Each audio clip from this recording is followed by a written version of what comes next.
નમસ્કાર ગુજરાત આજના મુખ્ય સમાચારની અંદર વર્ષ 2028 માટે અંબાલાલ પટેલની સૌથી મોટી આગાહી, ગુજરાત સરકારનો સૌથી મોટો નિર્ણય, રાશન કાર્ડ ધારકો આપે ધ્યાન, પાન કાર્ડ આધાર કાર્ડ ધારકો માટે અંતિમ તક, આયુષ્માન કાર્ડના નવા નિયમો, ઉત્તરાયણ પહેલા મોદી આવશે ગુજરાત પ્રવાસે, ખેડૂતો માટે આવી ગઈ છે ખુશખબર, ખાતામાં જમા થશે ₹2000નો 222મો હપ્તો, બજેટ સત્રમાં મહિલાઓને મળશે સૌથી મોટી ભેટ, કૃષિમંત્રીની સૌથી મોટી જાહેરાત, પશુપાલકો માટે પશુધન વીમા યોજનાથી ગાય ખરીદવા માટે મળશે ₹28,000, તો ટ્રેક્ટર ખરીદવા માટે મળશે હવે 45,000ની સબસિડી, બાળકોને વાહન આપતા પહેલા વાલીઓ જાણી લેજો નવા નિયમો, પેટ્રોલ ડીઝલના ભાવમાં થશે ઘટાડો, 7 ફેરા સમૂહ લગ્ન યોજના જેવા મળશે 12,000ની આર્થિક સહાય, હવે ઘરે બેઠા મળશે જાતિ અને આવકનો દાખલો, હવે ઘરે ઘરે લાગશે રૂફટોપ પવનચક્કી, બજેટ સત્રમાં ખેડૂતો, મહિલાઓ અને યુવાનોને મળશે સૌથી મોટી ભેટ, વાહન ખરીદવા માટે મહિલાઓને મળશે ₹46,000ની સબસિડી, ચંદન ખાતામાં આવો પૈસા. મિત્રો, દરેક સમાચાર, દરેક માહિતી જણાવીએ એ પહેલા ગુજરાતના જે પણ મિત્રો ચેનલ ઉપર જો પહેલીવાર આવ્યા હોય તો મિત્રો ખાસ કરીને વિડીયોને એક લાઇક કરી ચેનલને સબસ્ક્રાઇબ કરવાનું ભૂલતા નહીં. સાથે આજનો આ વિડીયો છે જેને અંત સુધી જોતા સ્ટેજો. સૌથી પહેલાં મિત્રો, અત્યારના તાજા અને નવા હવામાન સમાચાર ઉપર નજર કરીએ તો ગુજરાતના જાણીતા હવામાન નિષ્ણાત અંબાલાલ પટેલે જાન્યુઆરીથી લઈને જૂન 2026 સુધી મોટી આગાહી કરી છે. અંબાલાલ પટેલના જણાવ્યા મુજબ વર્ષ 2026ની શરૂઆત કમોસમી વરસાદ અને હાડ થીજાવતી ઠંડી સાથે થઈ શકે છે. જાન્યુઆરીથી લઈને માર્ચ મહિના દરમિયાન ઠંડીનું જોર રહેશે, જ્યારે એપ્રિલ મહિનામાં ધૂળની ડમરીઓ ઓળશે. ખાસ કરીને મિત્રો, પતંગ રસિયાઓ માટે સારા સમાચાર છે, કારણ કે 14 જાન્યુઆરીના રોજ સારો પવન રહેશે. 12 જૂનની આસપાસ ચોમાસાનું આગમન થશે અને આ વર્ષે એક સાયક્લોન પણ સર્જાવાની શક્યતા છે. મિત્રો, વીજળીના સમાચાર ઉપર નજર કરીએ તો ગુજરાતના ખેડૂતો માટે સૌથી મોટા સમાચાર, પ્રધાનમંત્રી કિસાન સમ્માન નિધિ યોજના અંગે એક સારા સમાચાર છે. આ વર્ષે સરકાર સતત 3 હપ્તા બહાર પાડવાની યોજના બનાવી રહી છે. આનો અર્થ એ છે કે 22મો હપ્તો, 23મો હપ્તો અને 24મો હપ્તો સીધા ખેડૂતોના ખાતામાં જમા થશે. આ યોજના અંગે એક મોટું અપડેટ બહાર પાડવામાં આવ્યું છે. સરકારે પ્રધાનમંત્રી કિસાન સમ્માન નિધિ યોજનાનો હપ્તો મેળવતા ખેડૂતો માટે યુનિક ફાર્મર આઈડી ફરજિયાત બનાવ્યું છે. આનો અર્થ એ છે કે જો તમારી પાસે યુનિક ફાર્મર આઈડી નથી તો તમે લાભ મેળવી શકશો નહીં. સરકારે સ્પષ્ટપણે જણાવ્યો છે કે જે ખેડૂત પાસે ફાર્મર આઈડી નથી તેમને આગામી હપ્તા મેળવવામાં વિલંબ થઈ શકે છે. મિત્રો, ત્યારબાદ સમાચાર ઉપર નજર કરીએ તો રાશન કાર્ડ ધારકો માટે આવ્યા છે સૌથી મોટા સમાચાર. ગુજરાતમાં સસ્તા અનાજની દુકાને કલાકો સુધી લાઇનમાં ઊભા રહેવાની કે સર્વર ડાઉન હોવાના કારણે વાક્કા ખાવાની સમસ્યાનો અંત આવશે. રાજ્ય સરકાર દ્વારા અનાજ વિતરણ વ્યવસ્થામાં આધુનિક ટેકનોલોજીનો ઉપયોગ કરીને એક નવી પહેલ શરૂ કરવામાં આવી છે, જે અંતર્ગત હવે લાભાર્થીઓ માત્ર QR કોડ સ્કેન કરીને પોતાના હકનું અનાજ છે એ મેળવી શકશે. અમદાવાદમાં સાબરમતી ઝોનમાં આ સિસ્ટમ પાયલટ પ્રોજેક્ટ શરૂ કરી દેવામાં આવ્યો છે. સાથે સાથે મિત્રો, આપણે જણાવી દઈએ તો કે નવી પ્રણાલી મુજબ દર મહિનાની 1લી તારીખે રાશન કાર્ડ ધારકના મોબાઈલ વોલેટમાં અનાજ માટેની ડિજિટલ કૂપન ઓટોમેટિક જમા થઈ શકે છે. લાભાર્થીએ જ્યારે અનાજ લેવું હોય ત્યારે સસ્તા અનાજની દુકાને જવાનું રહેશે, ત્યાં દુકાનદારનું કોડ સ્કેન કરવાનો રહેશે. જેવું કૂપન રિકમ થશે તરત જ તમને મળવાપાત્ર તમારા હકનું અનાજ જેમ કે ઘઉં, ચોખા, ખાંડ, મીઠું મળી જશે. આ પ્રક્રિયા ડિજિટલ પેમેન્ટ જેવી જ સરળ અને ઝડપી રહેશે. મિત્રો, આગલા સમાચાર ઉપર નજર કરીએ તો સૌથી મોટા સમાચાર, 7 ફેરા સમૂહ લગ્ન યોજના ગુજરાત સરકારની સમૂહ લગ્ન યોજના હેઠળ મુખ્ય લાલો જણાવી દઈએ તો મિત્રો, નવયુગલને સહાય, જેમાં દરેક લગ્ન કરનાર યુગલને 12,000ની આર્થિક સહાય મળશે. આયોજક સંસ્થાને પ્રોત્સાહન, જેમાં સમૂહ લગ્નનું આયોજન કરતી સંસ્થાને યુગલ દીઠ 3,000, મહત્તમ 75,000 સુધીની સહાય મળશે. પ્રોત્સાહક સ્કીમ આપવામાં આવશે. આ યોજનાથી આર્થિક રીતે નબળા વર્ગના યુગલોને લગ્નમાં મદદ મળશે અને સમૂહ લગ્નને પ્રોત્સાહન મળશે. મિત્રો, આગળના સમાચાર ઉપર નજર કરીએ તો સૌથી મોટા સમાચાર સામે આવી રહ્યા છે. બજેટ 2026માં મહિલાઓ માટે ખાસ નાણાકીય યોજનાઓની જાહેરાત થઈ ગઈ છે. આમાં સરળ લોન, નાની લોન અને મહિલાઓના નામે વીમા યોજનાનો સમાવેશ થવાની સંભાવના છે. સરકાર જનધન ખાતાઓ દ્વારા આ યોજનાઓ સીધી મહિલાઓ સુધી પહોંચાડવાની તૈયારી શરૂ છે. આનાથી માત્ર બેન્કિંગ સિસ્ટમમાં મહિલાઓની પહોંચ વધશે નહીં, પરંતુ નાણાકીય સમાવેશ માટે એક નવી ગતિ પણ મળશે. મિત્રો, ત્યાર પછીના સમાચાર ઉપર નજર કરીએ તો આયુષ્માન કાર્ડના નવા નિયમો. જો તમે કે તમારા પરિવાર આયુષ્માન ભારત યોજના અંતર્ગત 5 લાખ સુધીનું નિઃશુલ્ક સારવાર મેળવી રહ્યા છે, તો તમારે સરકારના નવા નિયમો જાણવા જોઈએ.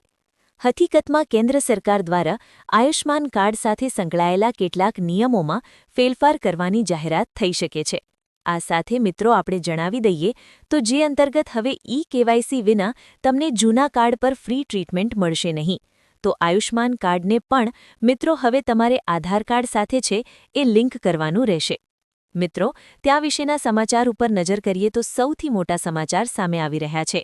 શું તમે પણ ઘર પર સોલાર લગાડવાના હોય તો બંધ રાખજો. હવે આવી ગઈ છે રૂફટોપ પવનચક્કી. સોલર પેનલ માત્ર દિવસ દરમિયાન કામ કરે છે, જ્યારે પવનચક્કી રાત્રે પણ વીજળી આપે. આજે ઓછી જગ્યામાં વધુ પાવર જનરેટ કરતી નાની પવનચક્કીઓ ગુજરાતીઓ માટે આશીર્વાદરૂપ બનશે. સોલરની કિંમત કરતાં રૂફટોપ પવનચક્કીની કિંમત પણ ઓછી અને ફાયદામાં 4 ગણો વધારો થશે. મિત્રો, ત્યાર પછીના સમાચાર ઉપર નજર કરીએ તો સૌથી મોટા સમાચાર સામે આવી રહ્યા છે. મિત્રો, ત્યાર પછીના સમાચાર ઉપર નજર કરી તો બજેટ 2026ને લઈને સૌથી મોટા સમાચાર. ખેડૂતો, ગરીબ મહિલાઓ માટે આવી ગઈ છે સૌથી મોટી ભેટ.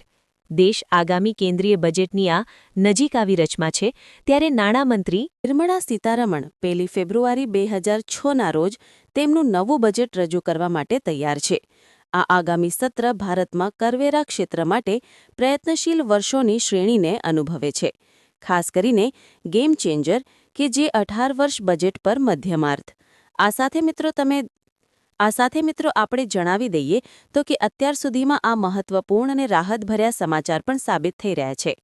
મિત્રો, ત્યાર પછીના સમાચાર ઉપર નજર કરીએ તો અનુસૂચિત જાતિના પશુપાલકો માટે પશુધન વીમા યોજના, જેમાં બોટાદ જિલ્લાના અનુસૂચિત પશુપાલકો માટે પશુધન વીમા સહાય યોજના છે.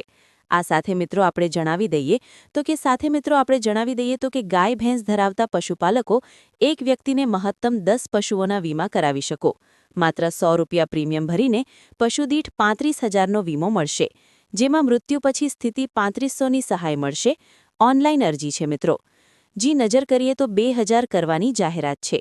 ને આમ મિત્રો, ત્યાર પછીના સમાચાર ઉપર નજર કરીએ તો સૌથી મોટા સમાચાર સામે આવી રહ્યા છે, જેમાં દેશી ગાય ખરીદવા માટે મળશે 28,000ની સહાય.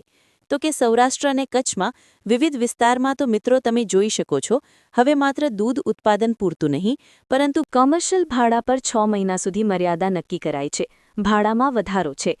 મકાઈના સાથે મિત્રો તમે જોઈ શકો છો એ રીતે કે મિલકતમાં વધારો, મિલકત માલિકો અને 6 મહિના સુધી ફળાવમાં વધારો કરી શકે છે, જ્યારે વધારાના નેમ દિવસ પહેલાં લેખિત નોટિસ આપી શકે છે.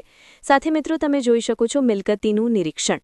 આ સાથે મિલકતની પપાસ કે સમારકામ કરવું હોય તે ભાડાઓનું કુલ 24 કલાક માટે લેખિત જાણ કરવી જોઈએ. સાથે મિત્રો ત્યાર પછીના સમાચાર ઉપર નજર કરી લઈએ તો દર મહિને મળશે ₹15,000. તો સૌથી પહેલા મિત્રો તમે જોઈ શકો છો યુવાનોને ધ્યાનમાં રાખીને કેન્દ્ર સરકારે એક મહત્વપૂર્ણ કાર્ય છે હાથ ધરવામાં આવી છે. આ યોજનાનું નામ રાજભોગ લક્ષ્મી યોજના છે. આ સાથે મિત્રો તમે જોઈ શકો છો સૌથી પહેલા મિત્રો આપણે જણાવીએ તો કે સરકારે આ યોજના માટે 2 લાખ કરોડ રૂપિયાનું જંગી બજેટ નક્કી કર્યું છે. ખાસ કરીને મિત્રો ઉત્પાદન ક્ષેત્રમાં જે ખેડૂતોના આર્થિક વિકાસનું કરોડરજ્જુ છે મિત્રો નક્કી કર્યું છે. મિત્રો આગળના સમાચાર ઉપર નજર કરી લઈએ તો સૌથી મોટા સમાચાર જેમાં મહિલાઓ માટે ખુશખબર. ઇલેક્ટ્રિક ખરીદવા ઉપર મળશે 46,000ની સબસિડી. જો મિત્રો તમને જણાવી દઈએ તો કે સરકાર છે વિઝિબિલિટી સહકાર દ્વારા મિત્રો નક્કી કરવામાં આવે છે. મિત્રો ત્યાર પછીના સમાચાર ઉપર નજર કરીએ તો સૌથી મોટા સમાચાર સામે આવી રહ્યા છે, જેમાં દેશી ગાય ખરીદવા માટે મળશે ₹28,000ની સાથે. તો કે મિત્રો ત્યાર પછીના સમાચાર ઉપર નજર કરીએ તો સૌથી મોટા સમાચાર સામે આવી રહ્યા છે, જેમના વિશે મિત્રો તમે જોઈ શકો છો અત્યારે ખૂબ જ અગત્યના સમાચાર સામે આવી રહ્યા છે. મિત્રો આગળના સમાચાર ઉપર નજર કરી લઈએ તો સૌથી મોટા સમાચાર સામે આવી રહ્યા છે. જનધન યોજના લઈને મોટા સમાચાર. પ્રધાનમંત્રી જનધન યોજનાના લાભાર્થીઓની સંખ્યા 57 કરોડ પર પહોંચી ગઈ છે, જેમાંથી 2.74 લાખ કરોડ રૂપિયા જમા છે. નાણાકીય સેવાઓના સંવિજ્ઞ વિભાગના સચિવે જણાવ્યા અનુસાર ડીબીટી દ્વારા મિત્રો તમે નજર કરી શકો છો. ખાસ મિત્રો અગત્યના સમાચાર, જેમાં 78 ખાતા ગ્રામીણ અને અર્ધ સરકારી વિસ્તારમાં, જે 50% છે, એ મહિલાઓ માટે છે. માર્ચમાં જો મિત્રો નજર કરી લઈએ તો મિત્રો ત્યાર પછીના સમાચાર ઉપર નજર કરીએ તો સૌથી મોટા સમાચાર સામે આવી રહ્યા છે. આયુષ્માન કાર્ડને લઈને અગત્યના સમાચાર. સૌથી પહેલા મિત્રો આપણે જણાવી દઈએ તો કે બજેટ 2026માં મહિલાઓ માટે ખાસ નાણાકીય યોજનાઓ અમલમાં મૂકવામાં આવશે. જાહેરાત થઈ રાખે છે. સૌથી પહેલે મિત્રો તમે જોઈ શકો છો, બજેટ 2026માં મહિલાઓ માટે ખાસ નાણાકીય યોજનાઓની જાહેરાત કરવામાં આવી છે. આમાં ખેડૂત કલ્યાણને લઈને સૌથી અગત્યના સમાચાર સામે આવી રહ્યા છે. ખાસ કરીને મિત્રો ત્યાર પછીના સમાચાર ઉપર નજર કરીએ તો અગત્યના હવામાન સમાચાર સામે આવી રહ્યા છે. ઇલેક્ટ્રિક ટુ વ્હીલર સબસિડી યોજનાની જાહેરાત કરવામાં આવી છે. મહિલાઓ પોતાના નામે ઈ-સ્કૂટર કે ઈ-બાઇક ખરીદી પર 46,000 સુધીનો સીધો ફાયદો નફો મળશે. પાત્રતા છે કે 18 વર્ષથી વધુ ઉંમરની કોઈપણ મહિલા આ યોજના અંતર્ગત લાભ લઈ શકે છે. વાહન મહિલાના નામે રજીસ્ટર હોવું ફરજિયાત છે. પ્રક્રિયા છે એકદમ સરળ છે. ડીલર પાસે જરૂરી દસ્તાવેજ જેમ કે મિત્રો ત્યાર પછીના સમાચાર ઉપર નજર કરીએ તો મહિલાઓ માટે ખુશખબર, ઈ-સ્કૂટર ખરીદવા માટે મળશે હવે 46,000 રૂપિયાની સબસિડી. ભારત સરકાર અને વિવિધ રાજ્ય સરકાર દ્વારા મહિલા સશક્તિકરણ અને પર્યાવરણ જાળવણી માટે રાજ્યોમાં આ વિશેષ પ્રોત્સાહન આપવામાં આવી રહે છે. વધુ વિગત માટે તમે તમારા નજીકના ઇલેક્ટ્રિક વાહન ડીલરનો સંપર્ક કરી શકો છો. આધાર કાર્ડ, ઓળખ પુરાવો જમા કરવાનો રહેશે. સબસિડીની રકમ વાહનની કિંમતમાંથી બાદ કરવામાં આવશે. કયા રાજ્યમાં યોજના શરૂ છે? ગુજરાત, દિલ્હી, મહારાષ્ટ્ર સાથે તમિલનાડુ જેવા. આ હતા આજના મુખ્ય સમાચાર. તે મિત્રો હજી સુધી અમારી ચેનલને સબસ્ક્રાઇબ ના કરી હોય તો કરી લેજો.